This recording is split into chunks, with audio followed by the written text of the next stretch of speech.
ಆತ್ಮೀಯರೇ ನಮಸ್ಕಾರ, ಹೇಗಿದ್ದೀರಿ? ರಾಜಕೀಯಕ್ಕೆ ಕಾಲಿಟ್ಟ ನಂತರ ಮೊದಲ ಬಾರಿಗೆ ಎಂದು ಎದುರಿಸದಂತಹ ಆಘಾತವನ್ನ ಸುಮಲತಾ ಈಗ ಎದುರಿಸಿದ್ದಾರೆ. ಇದೇನೋ ಟಿಕೆಟ್ ಕೈ ತಪ್ಪುತ್ತೆ, ಮಂಡ್ಯ JDS ಗೆ ಹೋಗುತ್ತೆ, ಮಂಡ್ಯ ಟಿಕೆಟ್ ಕುಮಾರಸ್ವಾಮಿಗೆ ಮತ್ತೊಬ್ಬರಿಗೆ ಅನ್ನುವಂಥ ಕತೆ ಅಲ್ಲ ಇದು. ಇದು ನಿಜಕ್ಕೂ ಕೂಡ ವಾಸ್ತವದಲ್ಲಿ ಸುಮಲತಾ ಎದುರಿಸ್ತಾ ಇರುವಂಥ ದೊಡ್ಡ ಆಘಾತ. ಒಂದು ರೀತಿಯಲ್ಲಿ ಇದನ್ನ ಮರ್ಮಾಘಾತ ಅಂತಲೇ ಕರೆಯಬಹುದು. ಈ ಮರ್ಮಾಘಾತವನ್ನ ಮಾಡಿರೋದು ಬೇರೆ ಯಾರು ಅಲ್ಲ, JDS ಅವರಲ್ಲ, ಅಪೋಸಿಷನ್ ಅವರಲ್ಲ, BJP ಹೈಕಮಾಂಡ್ ಅಲ್ಲ, ತಮ್ಮ ಜೊತೆಗೇ ಇರುವ, ತಮ್ಮ ಬಲಗೈ ಬಂಟನಂತಿರುವ, ಮನೆ ಮಗನಂತಿರುವಂತಹ ಸಚ್ಚಿದಾನಂದ. ಎಸ್, ಇಂಡವಾಳು ಸಚ್ಚಿದಾನಂದ ಹಾಕಿರುವಂಥ ಒಂದು ಕಂಡೀಷನ್ ಸುಮಲತಾ ಪಾಲಿಗೆ ಮರ್ಮಾಘಾತ. ಏನು ಆ ಕಂಡೀಷನ್? ಅಂಥ ಕಂಡೀಷನ್ನ ಸುಮಲತಾ ಅವರಿಗೆ ಹಾಕಲಿಕ್ಕೆ ಏನು ಕಾರಣ? ಅದು ಸರಿಯಾ ತಪ್ಪಾ? ಸುಮಲತಾ ಅವ್ರ ನಿಲುವೇನು, ಸಚ್ಚಿ ನಿಲುವೇನು, ಇವೆಲ್ಲವನ್ನು ಕೂಡ ಈ ಸ್ಟೋರಿಯಲ್ಲಿ ವಿವರಿಸ್ತೀನಿ. ಮಿಸ್ ಮಾಡದೆ ಕೊನೆವರೆಗೂ ಈ ಸ್ಟೋರಿನ ನೋಡಿ. ಮಂಡ್ಯದ ಗಂಡು ರೆಬಲ್ ಸ್ಟಾರ್ ಅಂಬರೀಷ್ ಅಸುನೀಗಿದ ನಂತರ ಸುಮಲತಾ ಅಂಬರೀಷ್ ಅವರು ರಾಜಕಾರಣಕ್ಕೆ ಕಾಲಿಡಬೇಕಿದ್ರೆ ಅದರ ಹಿಂದೆ ನೆರಳಿನಂತೆ ಕೆಲಸ ಮಾಡಿದವರು, ಎಲ್ಲ ರೀತಿಯ ಬೆಂಬಲವನ್ನು ನೀಡಿದವರು ಸಚ್ಚಿ, ಇಂಡವಾಳು ಸಚ್ಚಿದಾನಂದ. ಮೊಟ್ಟ ಮೊದಲ ಸಭೆಯಿಂದ ಬೆಂಗಳೂರಿನಲ್ಲಿ ಸುಮಲತಾ ಅವರ ಮನೆಗೆ ಮಂಡ್ಯದ ಬೆಂಬಲಿಗರು ಬಂದು, ಅಂಬರೀಷ್ ಅವರ ಅಭಿಮಾನಿಗಳು ಬಂದು ಒತ್ತಡ ಹೇರಿ ನೀವು ಬರಲೇಬೇಕು ರಾಜಕಾರಣಕ್ಕೆ, ಮಂಡ್ಯಕ್ಕೆ ನೀವು ಬರಲೇಬೇಕು ಅಂತ ಕರೆದ ಆ ದಿನದಿಂದ ಆರಂಭಿಸಿ ಇವತ್ತಿನ ಈ ಕ್ಷಣದವರೆಗೂ ಕೂಡ ಸಚ್ಚಿ ಅವರ ಪಾತ್ರ ಬಹಳ ಪ್ರಮುಖವಾಗಿರುವಂಥದ್ದು. ಡೆಫಿನೆಟ್ಲಿ ಸುಮಲತಾ ಅವರ ಪಾಲಿಟಿಕ್ಸ್ನಲ್ಲಿ ಅವರ ಪಾತ್ರ ಇದ್ದೇ ಇದೆ. ಯಾಕಂದರೆ ಅವರು ಮನೆ ಮಗನಾಗಿದ್ದವರು.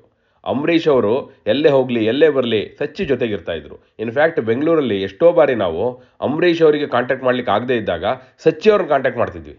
ಅವರು ಫೋನ್ ಕೊಟ್ಟಿದ್ದಾರೆ ಎಷ್ಟೋ ಬಾರಿ. ಇದು ವಾಸ್ತವ, ಹಾಗಿದ್ದವರು ಅವರು, ಮನೆ ಮಗನ ಹಾಗಿದ್ದವರು ಅಂತ ಹೇಳಿದೆ.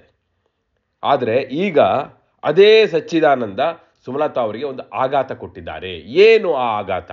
ಅವ್ರು ಹಾಕಿರುವಂಥ ಒಂದು ಕಂಡೀಷನ್ ಅಂದೆ. ಏನಂದ್ರೆ ಆ ಕಂಡೀಷನ್, ಸುಮಲತಾ ಅಂಬರೀಷ್ ಅವರಿಗೆ BJP JDS ಮೈತ್ರಿಕೂಟದ ಟಿಕೆಟ್ ಸಿಕ್ಕರೆ ಮಾತ್ರ ನಾನು ನಿಮ್ಮ ಜೊತೆ ಇರ್ತೀನಿ, ಅದರ್ವೈಸ್ ನಾನು ಇರಲ್ಲ.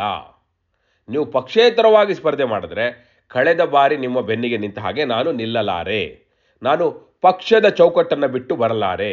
ಯಾಕಂದರೆ ಪಕ್ಷ ನನಗೀಗಾಗಲೇ ಟಿಕೆಟನ್ನು ಕೊಟ್ಟು ಶಾಸಕ ಸ್ಥಾನಕ್ಕೆ ಸ್ಪರ್ಧೆ ಮಾಡಲಿಕ್ಕೆ ಅವಕಾಶವನ್ನು ಕೊಟ್ಟಿತ್ತು. ಆ ಋಣ ಇದೆ. ಹೀಗಾಗಿ ನಾನು BJPಯಲ್ಲೇ ಇರ್ತೇನೆ, BJPಯಲ್ಲೇ ಮುಂದುವರಿತೇನೆ. ಒಂದು ವೇಳೆ ನಿಮಗೆ ಟಿಕೆಟ್ ತಪ್ಪಿದರೆ, ನೀವು ನಿರೀಕ್ಷೆ ಮಾಡ್ತಾ ಇರುವಂತಹ BJPಯ ಟಿಕೆಟ್ ನಿಮಗೆ ಕೊಡದೇ ಹೋದರೆ, ಒಂದು ವೇಳೆ ನೀವು ಪಕ್ಷೇತರವಾಗಿ ಸ್ಪರ್ಧೆ ಮಾಡಿದ್ರೆ ನಾನು ನಿಮ್ಮ ಜೊತೆ ಬರಲ್ಲ.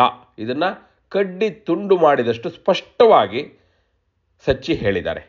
ಸುಮಲತಾ ಅಂಬರೀಷ್ ಅವರು ಎಷ್ಟರ ಮಟ್ಟಿಗೆ ಕಾನ್ಫಿಡೆಂಟ್ ಆಗಿದ್ದಾರೆ ಅಂದರೆ, ಟಿಕೆಟ್ ತಪ್ಪೋ ಪ್ರಶ್ನೆನೇ ಇಲ್ಲ, ಅಲ್ಲಿ ತನಕ ಹೋಗೋದೇ ಇಲ್ಲ, ನನಗೆ ಟಿಕೆಟ್ ಸಿಕ್ಕೇ ಸಿಗುತ್ತೆ ಅನ್ನೋ ಆತ್ಮವಿಶ್ವಾಸದಲ್ಲಿ ಸುಮಲತಾ ಅಂಬರೀಷ್ ಇದ್ದಾರೆ.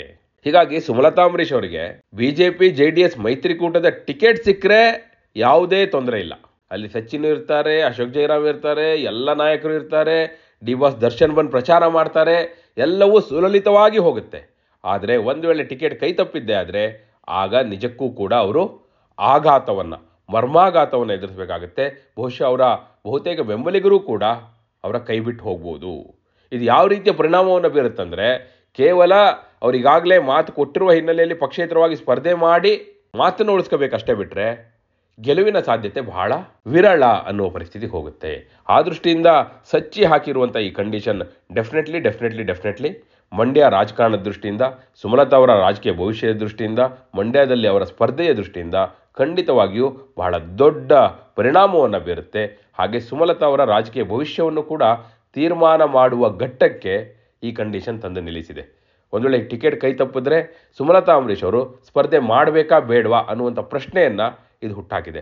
ನೀವೇನಂತೀರಿ? ಸುಮಲತಾ ಅಂಬರೀಷ್ ಅವರಿಗೆ BJP JDS ಮೈತ್ರಿಕೂಟದ ಟಿಕೆಟ್ ಕೈ ತಪ್ಪಿದ್ರೆ ಅವರು ಮಂಡ್ಯದಿಂದ ಪಕ್ಷೇತರವಾಗಿ ಸ್ಪರ್ಧೆ ಮಾಡಬೇಕಾ ಬೇಡವಾ? ಕಮೆಂಟ್ ಮಾಡಿ. ಹಾಗೆ ನೀವಿನ್ನೂ ನಮ್ಮ ಚಾನಲ್ನ ಸಬ್ಸ್ಕ್ರೈಬ್ ಮಾಡಿಲ್ಲ ಅಂದರೆ ಈಗಲೇ ಸಬ್ಸ್ಕ್ರೈಬ್ ಮಾಡಿ. ಧನ್ಯವಾದ.